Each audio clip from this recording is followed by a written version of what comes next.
الترند اللي كان مكسر الدنيا الفتره الاخيره. انا كده بحب اجرب الحاجه بعد الهنا بسنه، يعني ما تبقاش خديجه لو ما جربتهاش متاخر. الفكره انهم كانوا بيعملوا بودنج شوكولاته من البيض المسلوق، كاكاو ولبن وفانيلا، واحلى بودنج شوكولاته. سلقت البيض وهعمل بيضتين بس علشان ماما ما تقتلنيش، مش 4 بيضات والاحجام المهوله دي. نفترض باظ.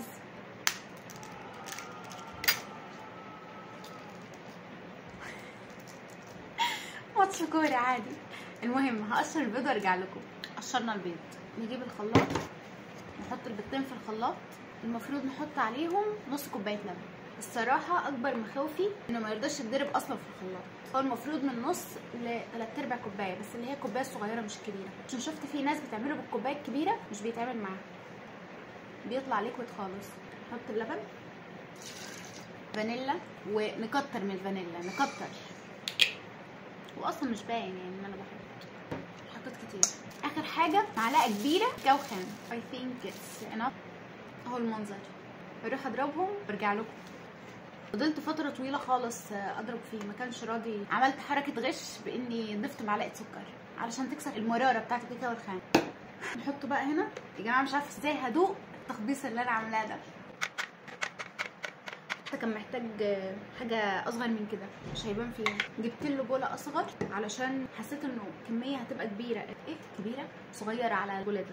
هنا اي ثينك الحجم هيبقى كويس. تمت المهمه بنجاح. احطه بقى في التلاجة، وبعد 4-5 ساعات ممكن بكره ان شاء الله ابقى اشوف. بالنسبه لريحته فانيلا، علشان حطيت له فانيلا كمان لان حسيت ان ريحه البيض لسه موجوده فيه. عندي هس بصراحه في ريحه البيض والكلام ده. احطه في التلاجة وارجع لكم لما يتماسك. من التلاجة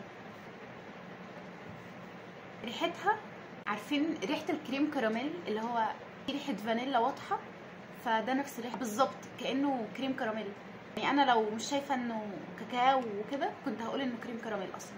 ندوق بقى. بصراحه عقلي مش متقبل فكره ان انا هاكل بيض مسلوق.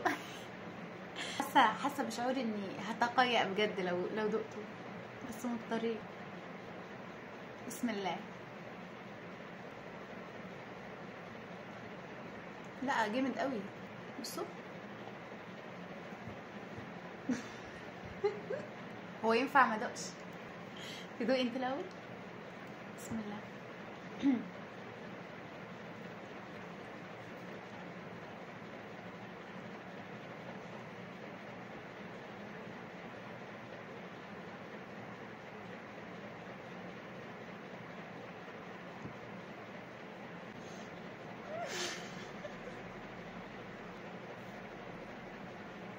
خلي اختي تدوقه وبعدين اقول لكم رايي فيه. روحي طيب، روحي تعالي. هي طلعت فهقول رايي وبعدين هي تيجي تدوق. يا جماعه طعمه بشع، اقسم بالله بشع. انا يعني مش عارفه اقول لكم ايه، بس هو طريف. استغفر الله العظيم، بجد طعمه وحش جدا جدا جدا. طعم بيض ومفيش طعم كاكاو، بس معرفش ايه الطعم ده. بجد طعمه وحش قوي قوي. ايه ده، حرام بجد حرام. طعمه سيء جدا. انا اصلا ما قدرتش اكمل دقيقتين في بقي ورحت رميته. لا بجد الطعم مش حلو خالص خالص خالص. زيرو بالماينس كمان.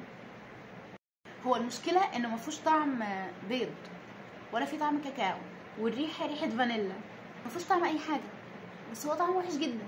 انا مش عارفه ايه ده.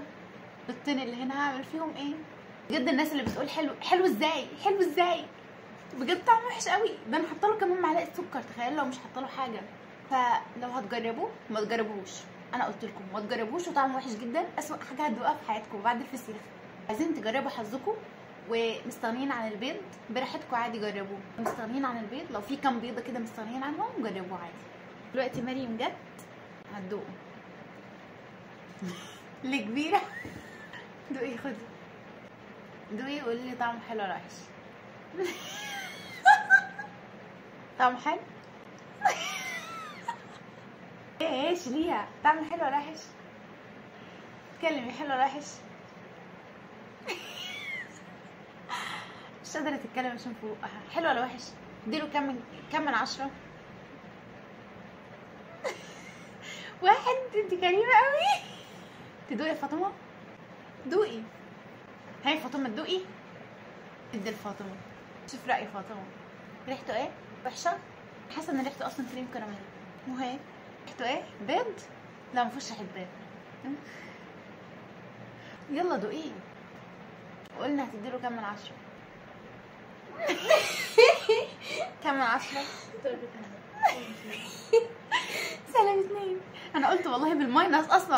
طعمه بشع يا جماعه، ازاي بيعملوه بجد وبياكلوه؟ طعمه ايه ده؟ ايه ده بجد؟ حرام البيضتين. اروح ادوقه لاخويا شوف هيديله كام. في النهايه ما تجربوهوش بالماينس، طعمه كتير بشع. ولو عندكم شويه بيض مستغنيين عنهم ارموهم في الزباله ولا تعملوا القرف ده بجد. بس دمتم بخير.